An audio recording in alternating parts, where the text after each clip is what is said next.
Good afternoon, everybody. Welcome to the show. This is Back to the Window with Scott and Scott. I am your host, Scott Steen, lead handicapper at WHINERS. And I'm your co-host, Scott Rochelle, senior handicapper over WHINERS.com. And we get together every single day, 3 p.m. Eastern, 2 p.m. Central, and help you in that journey to head back to the window and cash those winning tickets. Scott, it's French Open time. What'd you do this morning, buddy? I live bet some tennis. Of course you did. How you doing? Killing I'm it? up, so can't complain. I'm up. Very good. JC Stone, he, of course, wants to talk about some tennis. So you got Rafa, you got the Joker. Who you got there, Scott? Well, the match just started, but I like Djokovic winning. If I had to, my favorite play on it was both players to win a set. It's not exactly reinventing the wheel. You have two of the best players of all time. I'm predicting a bit of distance involved with those two, but I think Djokovic probably takes it in 4. Okay. All right. Very good. Brandon Kuba says, it's time. Is that it? Is that yeah, good enough. Okay, fair enough. At what point do you think Bruce Buffer, if ever, will pass Michael Buffer? Oh, he will not. No. You don't think he ever will? No, nothing will ever be. Let's get ready to rumble. Sorry. I'm just asking. No. I'm giving you my opinion. He will not. Okay. Magellan Sports says today is a great Dodgers alternative run line game. Oh, you mean the Dodgers to win, but to lose by like 4 or how many? No, I'm kidding. Just thinking that. The 6.5? Thinking of that performance yesterday by the Dodgers and the Pittsburgh Pirates against the Dodgers bullpen. Shout out to Kimbrel. Yeah. Nice job. It's like how do you get rid of Jansen and somehow end up with an even worse closer? It's like Jansen never left. It's like Jansen never left. And Jansen was good when he left. Like, we gave him a hard time, but he actually kind of shut us up a bit in that final season. Yep. And now they got a guy who's the equivalent of postseason Jansen. Yes. Except it's pretty much every time he comes out. Kimbrel's just awful. Yeah, he's not good. Magellan says he's taking it at 4.5. Godspeed, buddy. No, Mitch White's the run support king. Yeah. Mitch White. He was we faded him last time to our demise. Yeah. So, all right, very good. I think he may have passed him up in fancy suits as far as Bruce Buffer over Michael. Yes, he does wear some great suits. That'd be a great gig. And obviously there's a lot of guys that could do that. I think I could do it. I really do. But you got to be in the right. Well, first of all, helps to have Michael Buffer as your brother. Yeah, that helps. Obviously, you have to be in the right place at the right time, have the right person see and go, you know what we're going to do with you? We're going to make you a fucking star. So, big X in the house. Magellan says over 2.5, minus 2.5, over 8.5 is plus 310. Okay. Well, I do certainly agree with coupling it with the over 8.5. I think that's a solid play when you're trying to cover 3 runs. Yeah, probably. Well, when you're also trying to cover 4.5, it means you're probably penciling the Dodgers in for what, 7? Minimum. Yeah, that's what I'm saying. So I don't mind that. Good to see Joan in the house. Good to see everybody in the house. If I haven't said hello to you, my apologies. I think I've talked about everybody there in the comment section. But hey, now that we got a few bodies, good time to remind you. Don't forget to hit the like button, hit that thumb, smash that thumb. We appreciate the feedback, as do our bosses over there at the network. And speaking of the network, I want you to make sure you subscribe to both channels on our YouTube, WHINERS and the Max Wagers Network.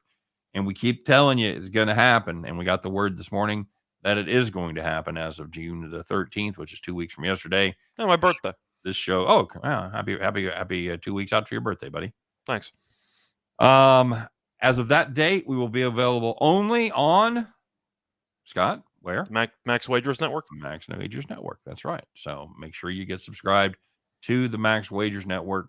Keep all the great content coming. A lot of great content over there at Max Wagers Network. Of course, 12 o'clock. Sean Higgs doing midday money. 1 o'clock, it's the plus money, honey. Allie Burns doing morning wood. Chris and I, 2 o'clock with the parlays. Me and Scott, of course, 3 o'clock with our show. 4 p.m. brings Sean Miller talking soccer from across the globe. 5 o'clock brings it all home with the Earl brothers, Nick and Tim, along with Detroit Lenny, giving you your game time decision at 5 o'clock Eastern. So check out all the great Max Wagers Network offerings. Get subscribed to the Max Wagers Network channel, and you'll get to see shows like Total Chaos, which we're doing tonight. You're going to be there? Twice. Oh, that's right. You're doing the doubleheader. You're doing the I'm doing a tennis doubleheader. total tennis chaos. Yeah. And then we're doing total chaos. And Chris is actually going to be with us doing that show. Nice. So, a rare Chris appearance as well. So very good. Hey, speaking of the devil jumps up. It's Tim Earl, everybody. Tim Earl, the kid, not an old man like you, Rochelle. 22. 22 is Tim Earl. So I'm a ye old handicapper. Scott, how do you like the WNBA? How do you like that over 165 on the Mystics Fever? Fever. I'm going to say I'm not going to take the under because I have the Mystics team total over as my play of the day. So the main logic is Indiana's the worst defense in the league. They're also the fastest paced team in the league. Imagine the Citadel, but for women. So I'm going to go with the over. You know, the women can go to the Citadel now, Scott. I'm saying the basketball team, the men's basketball team, that used to play up tempo and every game would have 4,000 points. I'm familiar with their work, yes. Yeah. So absolutely. The Fever are kind of a similar, I'd say, philosophy. Yep. I'm going with the over. I think the Mystics probably get to 90 and change. Okay. And if that's the case, I do think you'll be looking at a pretty solid spot for an over. Indiana's offense is a bit dicey, which is why I ended up taking the Mystics only, but I see points. I see point, people. Yeah. All right. Very good, Skeeter. And, of course, we want to remind you of a great deal we got going on still over with our friends at Caesars. First Bet Insurance, and it is exactly what it sounds like. You make your first bet after your first deposit. Any Caesars Sportsbook in any state, they're available. They will guarantee your first bet up to $1,100. So if you've got a play that you really like, hey, how about that Dodgers alternative run line? You want to put 1,000 on that, make a little plus 3,500, you can do it. And if Magellan Sports happens to be wrong, which he rarely is, but if it happens today, Caesar says, you know what? No harm, no foul. Happens to the best of us. Here's your $1,000 back. So that's exactly the way it works. And of course, it is available only in the states where Caesars is available. Really? And you must be 21 to play, except in New Hampshire and Wyoming, where you must be 18. Chaos over there at Wyoming. Very good. Scott, how'd your day go yesterday? You know any good? Overall was okay. Ended up losing my play of the day. I know we both had Tampa, and Rasmussen was awful, but the truth is when you lose out on a 3-run homer in the first inning, you kind of know your bet's screwed. Bring that back in here. And then White, of course, homered later in the game just for the hell of it, but picked up a loss there. I did have the Rangers in Game 7, which worked out at a nice plus price. Also, of course, had a joint play with you, which we'll talk about a bit later, which fared quite well. So overall, pretty decent day. Can't complain. But I do wish the Rays won. I believe I was slightly profitable, but not by much. Thanks, Joan. Spiffy is always what I'm trying for. That's the goal. I look in the mirror every day and I say, do I look spiffy today? And usually I say no. But today, I felt pretty spiffy. I feel smoother nowadays. Yeah, you got the little the stubble gone. Well, I know the rule. I only shave after I have a losing play of the day. Is that the deal? You don't mess with the winning streak, man. Fair enough. Scott, kind of take a weird, not exactly a bad beat, but I had the bullpen actually absolutely shit the bed yesterday. I had Miami on the run line against Colorado. I liked Pablo Lopez. He did his thing. 6 innings, no runs, 3 hits. Very nice job. Miami had a 1-0 lead. Well, I was going to say, if the one run was a 496-foot home run, do you get bonus points for that? You do not. They do not. That's unfortunate because that ball was destroyed. It's like not hitting it from. It's not like hitting a 3-pointer where you get. That'd be fun though. Over 450 feet, it's an extra run for you. Just tack that on. But then the Miami bullpen got involved, Scott, and they absolutely were dreadful. Colorado, worst bullpen in baseball, statistically speaking. Not yesterday, as they flipped the tables, and Colorado just blasted them in the last 3 innings. So that was our loss. Of course, you and I talked about Tampa. I had the Rangers Hurricanes under. That did not work out, as I don't know if Ranta getting hurt was the. It didn't matter.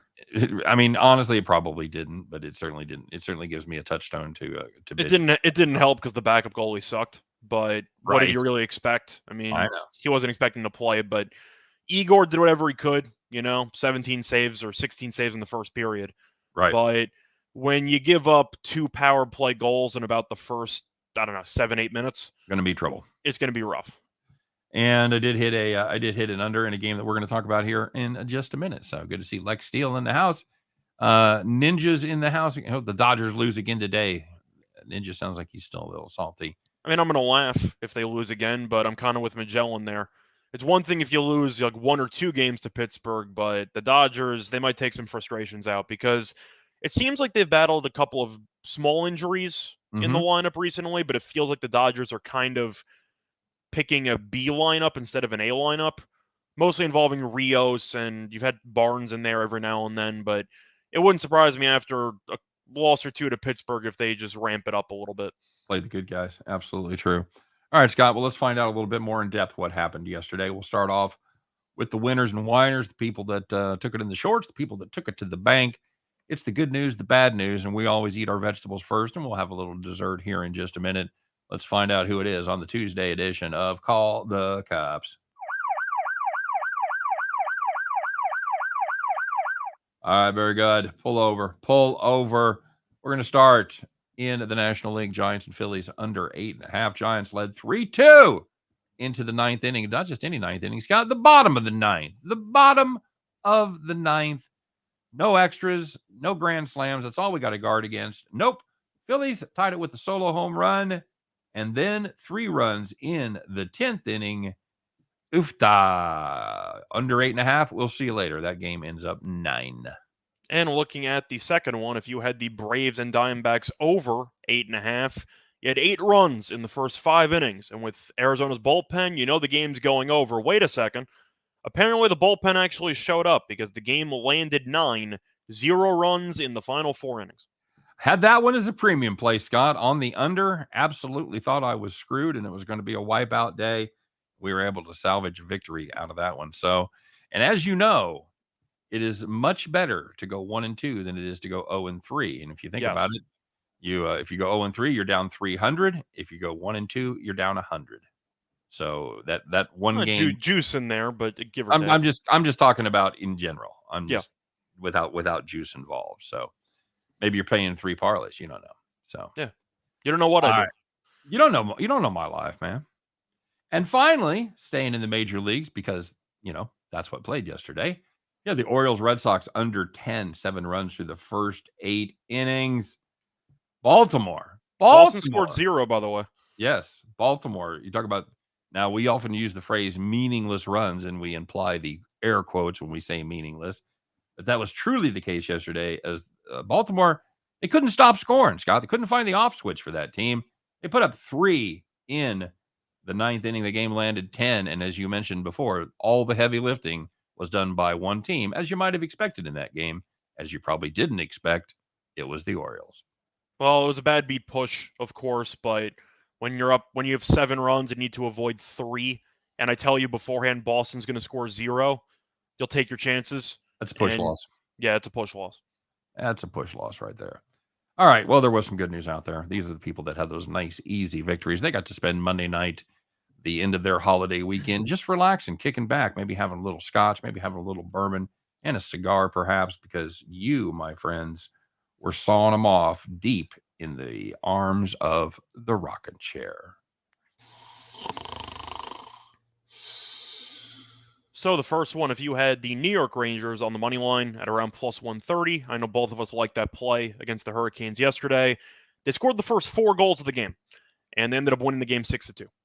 Yep, that went in pretty good shape there. And if you had the Marlins team total under a 5.5 against the Rockies, had to put this one in there. They scored 1 run in the 2nd inning and no runs in the other 8 innings. Congratulations, they finished with 1, and that was not enough to win that game. Oofta. And the last one, if you had the Texas Rangers team total over 3.5 against the Rays, they scored 4 runs in the first 2 innings, and they finished with a 9. Were both team totals for the Rangers yesterday 3.5, Scott? I believe the Rangers were 2.5 because the total in that game was 5 or very juiced 5.5. And Carolina was the favorite. Yep. Yeah. So I'm assuming the Rangers were 2.5 at potentially plus money. If you'd have played a 2-team TTO Rangers, you did done okay. Yeah, you did pretty well. All right. Very good. Well, let's find out. Oddsmakers, you just had really one sport to concentrate on yesterday. You had no excuses. I don't know what you're doing out there, but this game we definitely had some questions about. And there were some couple of questionable things yesterday with the lines, but this one stood out more than any others. Oddsmakers, Hey, put the Jack Daniels down. It's obvious you guys are drunk. All right, so we'll take a spin in the major leagues, and the total in the Nationals Mets game yesterday was 9. Scott, that was a full game, right? The total was Yeah. not for the first couple innings. Took them 2 innings to get there. 2 innings, and it was 9. Game landed 13-5. They doubled up that 9. Anytime you double up your total, you got to ask the odds makers, what are you guys drinking?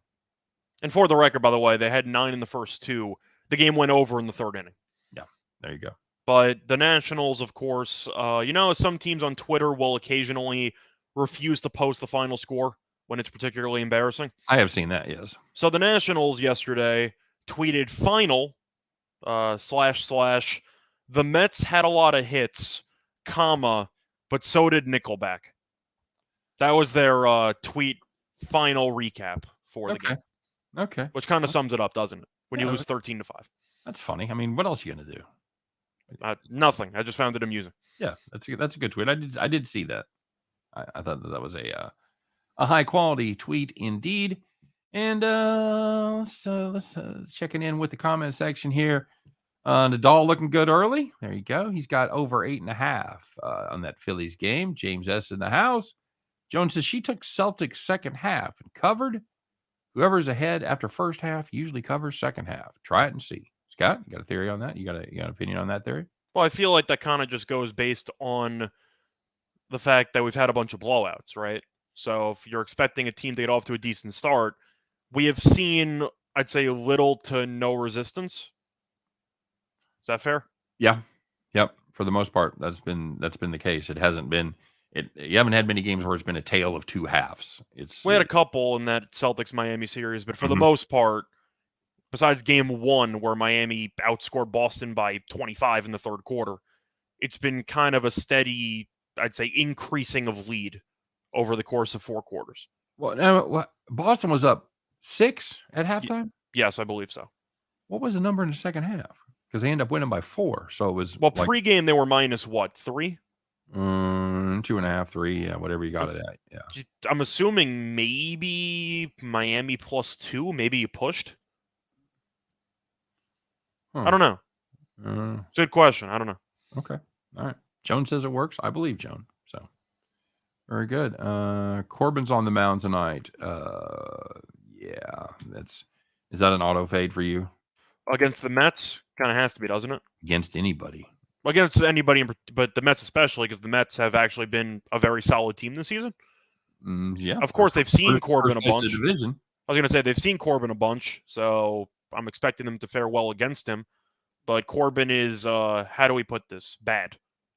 He's if he was pitching in the Mexican League, he would be called No Bueno. Yeah, I believe that's his nickname, actually. Patrick No Bueno Corbin. Tim Earl says, "Let's go Mets." He's a big Mets fan. He's got to be loving life. They've got the biggest division lead of any team in baseball. Well, they should. The division sucks.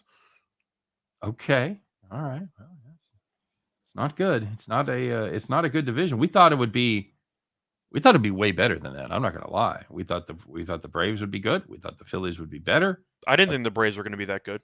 Well, I had the team total. I had the win total under for Atlanta. What I'm saying is, you thought they would be better than they are. They're 3 games under 500. Nobody said they weren't going to be 500. What was their total? 89.5 or so. Yeah, I think so. I can't say I'm fully surprised they got off to a slow start because we saw the same thing last year. That's true. And then they kind of just picked up and took off after that. Yep. But either way, we'll see what happens with Atlanta. It's a long season, but we usually see teams after a Cinderella run, so to speak, to win the title. Yep. They usually fall back down to earth and then some. Of course, Kansas City's a different story because they lost the first time and they made it back the second time. Right. But if you win, usually you see a massive win total discrepancy where people go, why is it so low? They just won the title. And shockingly, it goes under the majority of the time. I think that's that would be a trend that I would be interested in seeing. Selective recall would suggest that I'm right. Agreed. I just want to see if the stats back that up, and if they transfer to other sports as well. I want to see if it's not only baseball, but if they transfer Obviously to the NFL and the NBA. So Tim saying that the Braves World Series was a fluke. I know that part of that's because you're a Mets fan, but I agree. A lot of stuff had to go right for Atlanta, especially after losing Acuna and Soroka. right. And yet, the trade for Soler did a bunch for that team. He was great in the World Series. Yep. Won World Series MVP, I believe. That's correct. And Atlanta did what they needed to do. I mean, they beat the Dodgers after choking last year, got nice revenge there. It happens. We saw the Nationals pull off a bit of a fluky World Series there where they got hot. You had the Kershaw bullpen appearance in that elimination game in the first round, and then you had the Kendrick grand slam in extra innings. The thing about fluky championship runs is you still got to make the plays. Yes. And Atlanta made the plays.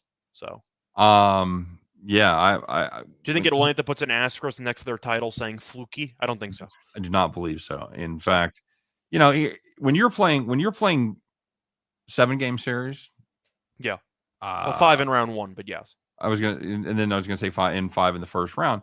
It really cuts down the opportunity for fluky shit. I love Tim, but I think he's got his Mets color glasses on, calling that a fluke. I mean, I also don't know what fluky truly means, because does that suggest that they caught lightning in a bottle and they were awful before and awful after? Because Atlanta was consistently winning the division every year. They just never actually put it together for a title run. I wouldn't call the Capitals' title run a fluke in hockey. Just because they finally pulled it off doesn't change the fact that they had been the best team in the Metro Division for several years, and they finally managed to not fall apart for the span of a month and a half. Yeah. I think the fluky part was the injuries they overcame. I'll concede that point. But the overall talent, they're still a very good baseball team, and they were last year. Agreed. And that bullpen was sick. So Jones says you guys are done with Winners and Whiners on YouTube come June 13th.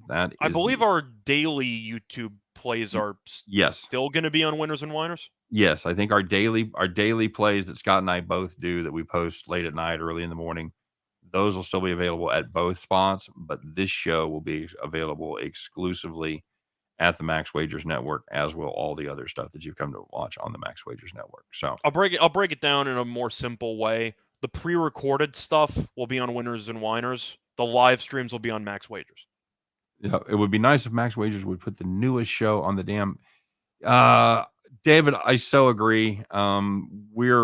This is part of that move, because apparently we actually hired a YouTube consultant, believe it or not. And one of the things she told us was when you're splitting your home base, so to speak, that the posting is really weird because YouTube thinks you're trying to spam. They think you're trying to put the same shit on multiple channels. So your videos get deprioritized. So that is the biggest reason that we're going exclusively to the Max Wagers Network. So the videos should be able to be found easier and in a more sensible fashion in chronological order of when they're posted. So that's a great point, David. And that's one of the things we're trying to address by this move. Is there any way to keep the comments up after the show? They keep telling us there is, but we don't know what it is, because I've always had a beef with that when you're trying to see comments, because you want to see comments during a live show. You want to see what people are playing. You want to see what people are on. You want to see people's opinions. I agree. I brag about the comment section. I brag about the audience that we have for this show. And then to not be able to see some of the stuff that they put out, that's, let's be honest, a lot of plays very much just as valuable as the ones you and I put out. Yes, I think you're missing out on a very important element of the show. So that is still a work in progress, Brandon. I promise. We can't hide from you. Yes, I've tried it many years with the law, and they ultimately get you. So, oh man, you ever been in jail? You ever been arrested? No, never, not once, not one. Never, not one single time. I'm missing out. Wow. Okay. No, I'm just asking. I always like to check in. So, all right, my friend. Well, we found out they can't arrest you if they can't find you. That's right. That's right. Now you're on to Brooklyn. You like allegedly? How you like Brooklyn? You like it? Can't complain. I mean, overall, it's relatively quiet because I mostly, if not entirely, work from home. So it's not like I really need to interact much, but. Pretty quiet area. I mostly work from. What are you fucking bagging groceries? Yeah. No, I literally just work from home. Occasionally, I'll leave and get lunch. That's basically the extent of my lunch break. I'll try to scam the occasional tennis tournament, but occasionally. Other than that, I'm mostly just here, so it's fine. Can't complain. Well, the other day I asked you whether you'd been to the grocery store or Vegas more since you moved to Brooklyn, and you had to think about it, but I had to think about it, but it's grocery store by a nose. 3-2. It's a photo. It's a photo finish. You know. What's the best restaurant by your new place? Best restaurant. There's an Italian place, whose name I can't remember, but it was very good. Yeah, cool, excellent. I have a weakness for Italian food. There's some great fucking Italian food in New York City, man. I'm not gonna lie. That's one of my favorite things to do whenever I go to the big city is I got to hit at least one local Italian joint. Do you have a signature or favorite Italian dish? You know, I got to be honest with you. I'm a fat man who likes pasta, so it's really hard to find a bad one. But I like a good, high quality meatball. I'll judge a place by their meatball, whether they're using pork or veal or mixing the meats with it. So I'll usually, oftentimes, just have the basics. I'll have spaghetti. I'll try their meatballs. I want to see what their sugo. I want to see how their sauce tastes, their gravy, so to speak, and I want to check their meatballs. So can't call it sauce; it's only gravy. That's right. It's my mistake. I screwed up there. Yes, the gravy. So yeah, I love it all. Nothing, manicottis, fucking ravioli, lasagna. I love it all. I love Italian sausage. Big fan of the desserts, the wedding cake, the tiramisu, the cannolis. But if I'm going to go to a joint, I'm probably just going to try the basics and judge them from there. So I usually stick with the Peniel vodka. Joan wants to know if we have pants on. I have shorts on. We're both wearing shorts. I have shorts. Yeah. I wear shorts all the time unless I'm going out to somewhere where my wife would scorn me if I didn't have long pants on, usually like to dinner or something like that. I'll put on a pair of pants, but nah, we got shorts on. It's the official, Zoom protocol. You just wear shorts. Yes. Now, the good news, Joan, is we are wearing shorts. Yes. We're not, what do you call it? Free bowling? Yeah, that was not the other one. Commando? We're not commando. We're not downstairs. That's not good. Not good for the show. Not good for the furniture. So, Bronco Devil says he honeymooned in New York City. So the office lined up an Italian restaurant for us. It was straight out of The Godfather. Yeah, I love the if you especially if you go to Manhattan, man, most of the restaurants are they're like shotgun style. They're very narrow and they go back a little ways. They're much smaller. If you come from the Midwest or the West and you're used to walking into, fucking 400-seat restaurants, you are going to be amazed when you go to New York because they are most of them are very, very small. Yep, that is true. Very good. Scott says you're in desperate need of the sun. Well, I'm not going to have to worry about that for too long because since it's now 95 degrees outside, it's actually pretty hot. It's basically summer here. We have a tennis court locally, so I'll play with my roommate every now and then. Very good. Somebody said earlier, hippie, get a haircut. I'm assuming they weren't talking to you. So. Could be. I need a haircut too. Yeah. My haircut, once again, grows more based on thickness instead of length. Right. But I could probably use a haircut. I shaved. I just didn't take anything off the top.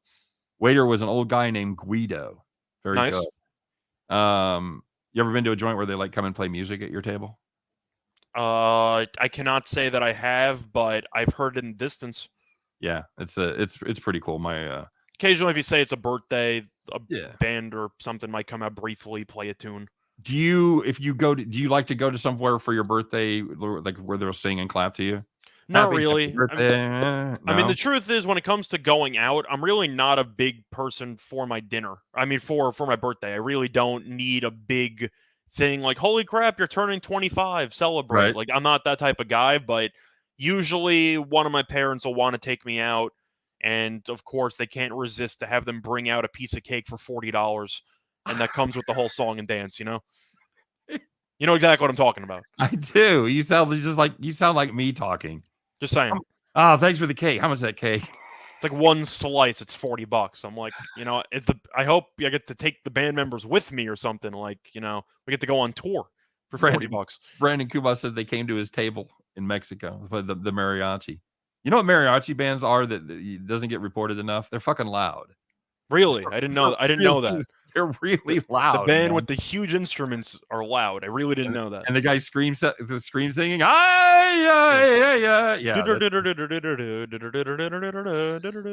Yeah, I know exactly what you're talking about. Good times. Hey, who's going to win this hockey game tonight, buddy? The Western Conference Finals start up. You got the best team, at least in the West, maybe in the NHL, in the Colorado Avalanche. You got the Edmonton Oilers. They finally climbed the mountain, Scott. They're in the finals. Colorado, big favorites tonight, minus 170. 7 is the number. We were talking about that before the show. 7. What you got? For me, I'll go with Colorado in regulation. I'll cut into the juice a little bit. Okay. As much as I respect Edmonton for beating Calgary and for, of course, having McDavid and Draisaitl and that whole group, do you trust Mike Smith? The answer is obviously not. Now, Who do you trust? You trust Kemper more?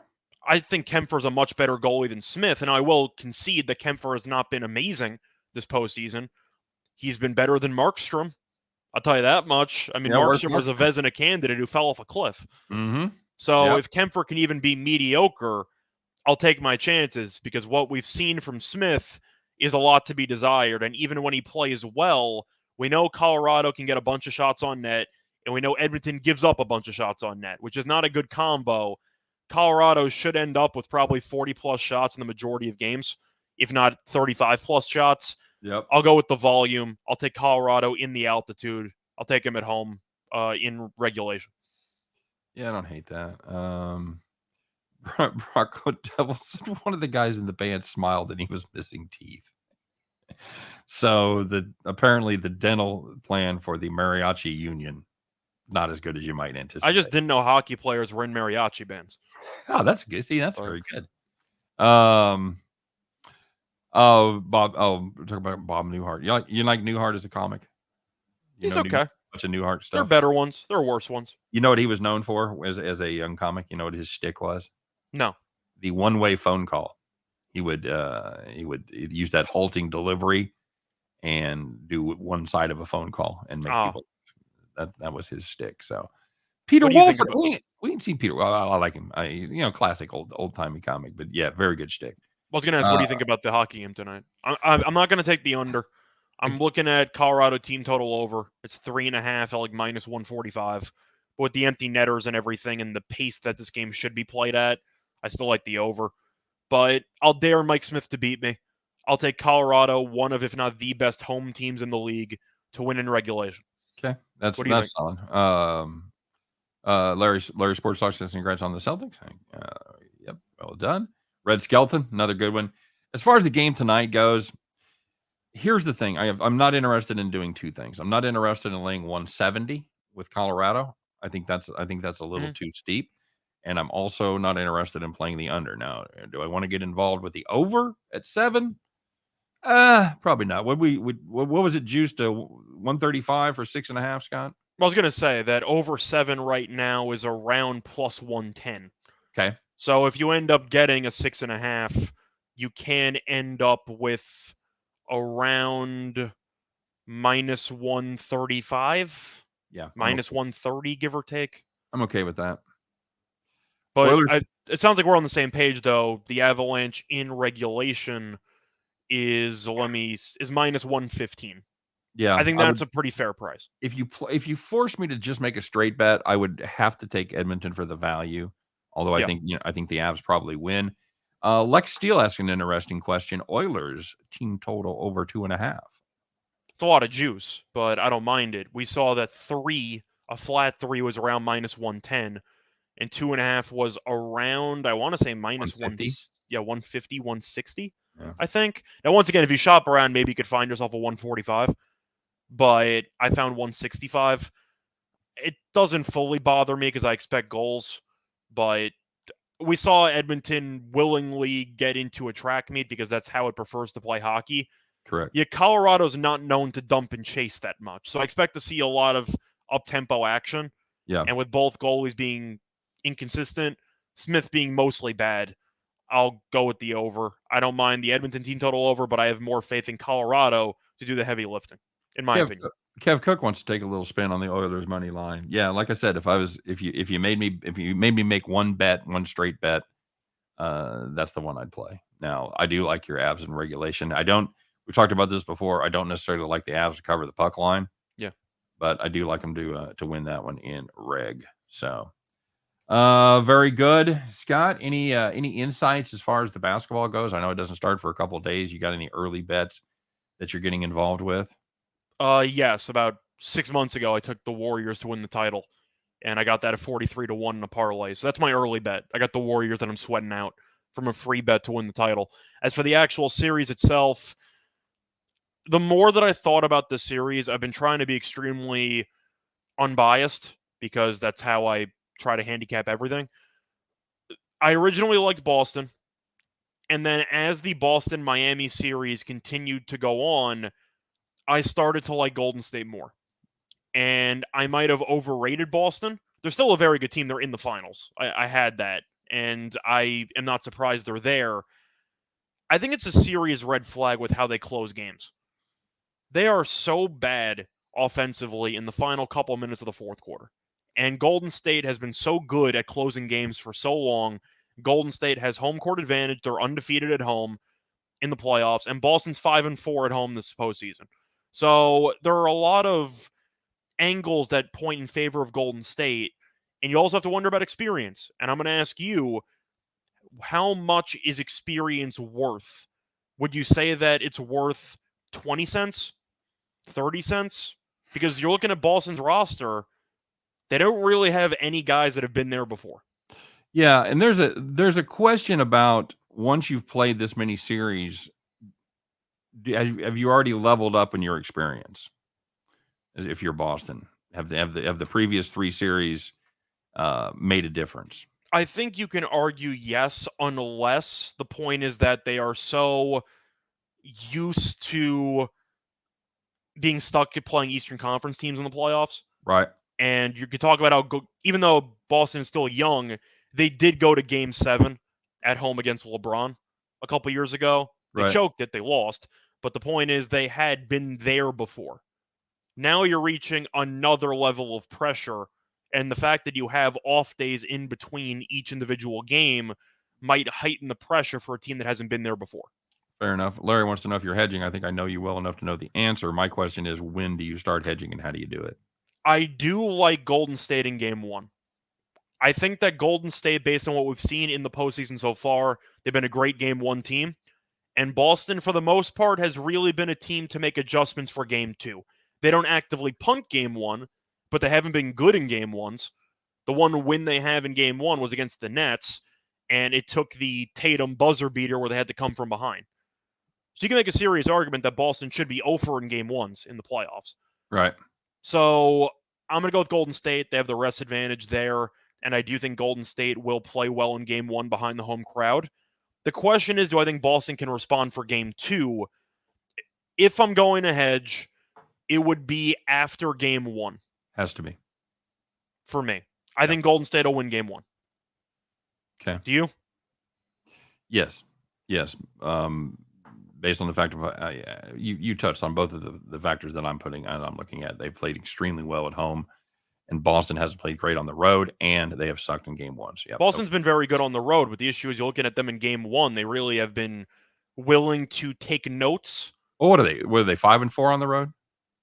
Well, they're 4-5 at home. Okay. I mean, they're 5-4 at home. Boston. So Boston's 5-4 at home. Okay. So they have to have 7 wins on the road. And I'm trying to think of how many games they've lost. They went to 7 against Miami and Milwaukee. So they played 3 in each of those. No, 4. I was going to say they played 3 against Milwaukee on the road and 4 on the road against Miami. I just said. Yeah. So based on that, yeah, you can do the math in your head, but they're above 500 on the road. Okay. All right. Xavier is Larry's telling me they're 7-2. Okay, that sounds right. All right, that's better. That's better than I thought. I just knew they'd stepped up a couple times. I didn't realize. I thought they were a little closer to 500. Very good, Larry. Thank you. We were almost there. Once we figured out how many games total, we were almost there. Yeah, carry the 7, and yeah, that's what I got. Right. Yeah. Xavier jumping ahead, and this is the next question I was going to ask. So, who do you like in the majors today? I know we have a bit of a farm play in the majors, but there's some other games we can talk about. Are you interested in Charlie Morton with the Atlanta Braves? Am I interested in Charlie Morton? It's a good question. Tell you that much. I mean, Morton's been a bit underwhelming so far this season, and I'm being kind of generous because he has a 5+ ERA. Atlanta is laying a decent price here. Arizona's been underwhelming recently, but they also played the Dodgers 4 in a row, and shockingly, they lost all 4. I think I'm actually going to go lean to the Diamondbacks here. I just don't think the Braves should be minus 160. And I'm not a big fan of Castellanos. I don't think he's a great pitcher by any means. Right. But Morton is not having the season that I'd like for him to be laying 160. And Atlanta's also 9-12 on the road. I think it's Arizona or pass. Maybe look for a team total. Yeah, Morton had a couple of starts after getting off to a terrible start for the season. He had a couple of really good starts, and you're like, oh, he's back. And then he's given up 7 runs in his 2 starts since then. So I'm looking at the over. I think you'll see runs. Yeah, that Castellanos is fucking dead to me for at least a couple of starts after what he did to us last week. Yeah, no respect at all. But it's over or pass. I don't really like either pitcher. It's Patrick Corbin day, Scott. You want to take a counterintuitive swing there with 2 terrible pitchers starting? You want to play under 9.5? You have any interest in that game? Under 9.5 when they combined for about 13 runs in the first 3 innings yesterday? No, I have no interest in the under. Right. Looking at the matchup, sometimes things look obvious and they really are, is what you're saying. I'm really not going to try to get cute with it. The Mets have scored at least 8 runs in 3 of their last 4 games. Okay. And the Nationals have scored at least 5 runs in... Let me pull this up. It's at least 4 of 5. Yeah, in 4 of their last 5 games. So both teams offensively have been good recently. I'm just going to go with the over. Okay. Bronco Devil says, I meant Morton, not Musgrave. Dude, it was on my list of shit to do. I was going to call you out for like Joe Musgrave pitching for the Braves? Really? Yeah. So,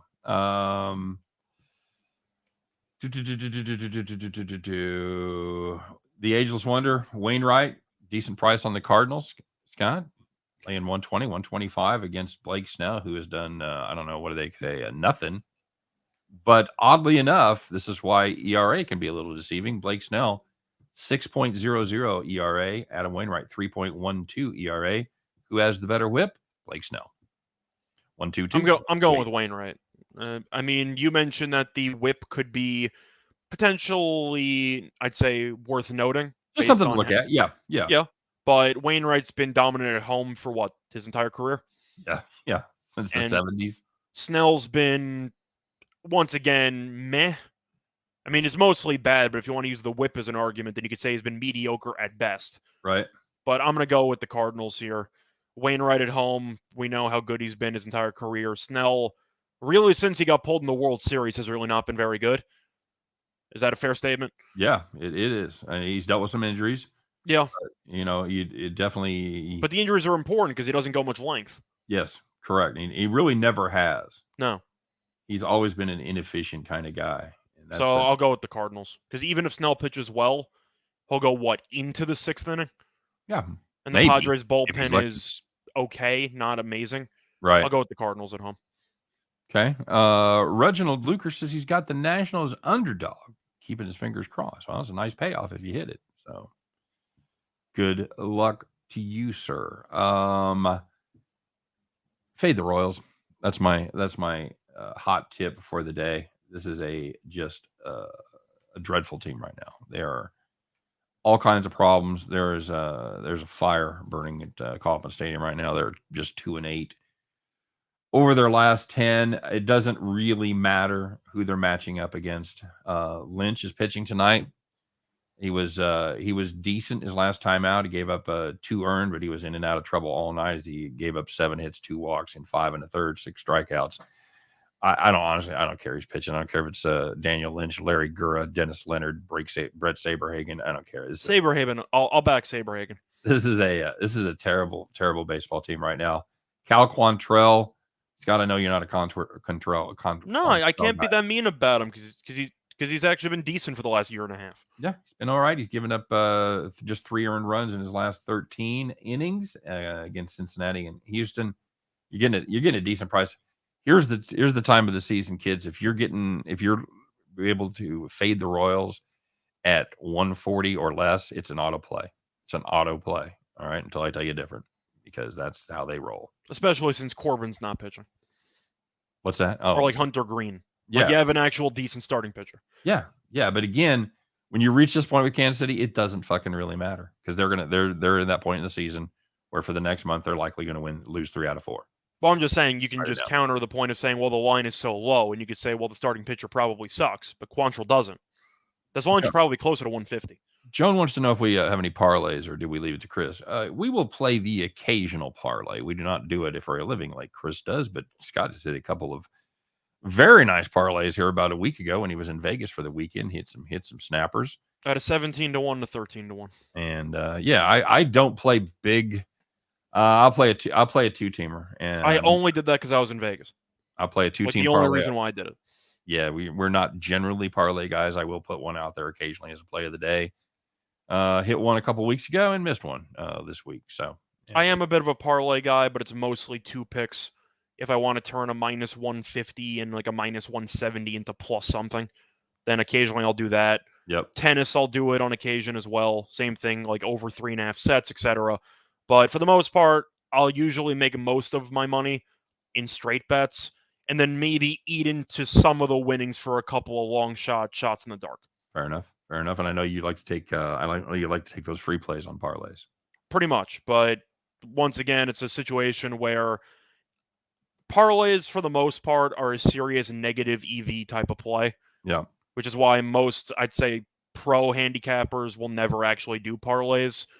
I kind of found a hybrid where I'll try to make money with straight bets, and then if I have that, then I can actually use some of the winnings to kind of free roll my way to a parlay, so to speak. But if I lose the straight bet, I'm not going to splurge on a parlay. If you take nothing away from this show other than what I'm about to say, that is a successful show for you. That is the one way to beat the books. It's the one way to beat the casinos. You play their own money against them. You're not going to beat them with your money because they got way more money than you do. So you have to reinvest your profits and you have to beat them with their own money. It's the only way to do it long term. There you go. What else? Any other games you're looking at before we get rolling? Not particularly. Once again, my play was in the WNBA, so I wasn't exactly a big fan of the baseball card. I know the Yankees are against the Angels. By rule, Montgomery is unable to pick up a win. It is against the Yankees' code of ethics. Montgomery has to get a no decision in every start he has. Fair enough. So I don't mind the Angels' first 5 plus a half. You have Syndergaard returning to New York. Of course, used to be on the Mets, but still. Right. And Montgomery does not get wins. So I don't mind the Angels keeping it close. I think it's a decent spot to pick up some plus money. Yep. Very good. Very good. All right, let's do it. We didn't talk much about our farm play yesterday. It was successful as we had poor old Shesterkin. He's not that old, but he might have gained 7 years from that performance. We knew he was going to be pummeled like Custer was by arrows at Little Bighorn. He was pummeled like that by pucks. And what did he end up with, Scott? 37? I want to say at 36, but we had Igor Shesterkin over in saves, and he had 16 saves in the first period. So we were in pretty good shape from that point forward. Yep. But he was great. He had 37 saves on 39 shot attempts. There you go. Very nice night for him. So we're going to try to keep that rolling. It is time, kids. It's Tuesday. Go ahead. I know you got your Monday overalls there on the floor, so get those out. You also just didn't play the sound effect, but What? We won. Oh, well, I didn't do it officially. Okay. I didn't got it officially.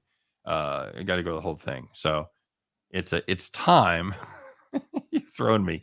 It is time once again to put on your overalls, get your straw hat, climb aboard your John Deere, fire that bad boy up, kids, because you know what time it is. It is time to what? It's time to bet the farm, baby. Let's get to it. Let's bet the farm.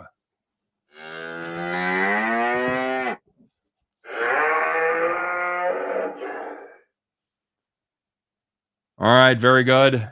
Ma'am. Scott, we did have a bet the farm play yesterday. How did it go? We had Igor Shesterkin over 31.5 saves, and that was really never in doubt. Hey, paddle faster. I hear banjos.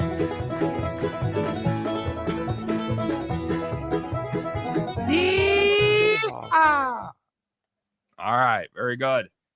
We're going to try to keep that incredible winning streak going. It's 1 in a row. And now we're ready to keep that rolling. We're going to go back to the major league. Scott, what do you got cooked up for us here today? So we got a bit tired of taking favorites, so we're going to take a dog in this one. We're going to take the San Francisco Giants on the money line at plus 110 from our friends at Caesars. Giants have been playing really well lately. The Giants have won 4 of their last 6 games. Philadelphia, not so much. The Phillies have lost each of their last 4 games, and the Giants have the much better pitcher on the mound. You have Junis pitching for San Francisco, and on the road, he's been amazing. 10 2/3 innings pitched, 1.69 ERA.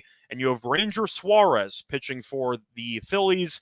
Last 2 starts, not good. 7 1/3 innings pitched, 9.82 ERA. Not to even mention how awful Philadelphia's bullpen's been over the last couple of weeks. So the Giants should have a lot of opportunities to generate runs. And the Giants have done well in the head-to-head. San Francisco is 6-2 straight up in the last 8 meetings. Plus money for a Phillies team that's in the midst of a slump, let's put it that way, and that has a bullpen that blows every lead imaginable. We'll take the plus money. There you go. Solid play. That's going to do it for the farm. That's going to do it for the show. We appreciate you guys stopping by. As always, don't forget to check out all the great offerings here at the Max Wagers Network. Don't forget to check out my premium plays, and Scott and I doing our free pick videos every single day. You might want to check those out early in the morning. But until tomorrow, we're out of here. You guys have a great day. Good luck on all your plays, and we'll be back to do it again one more time mañana, 3 p.m. Eastern, 2 p.m. Central. Scott and I do our best to help you in that journey to head back to the window. Take care, everybody. We'll see you then.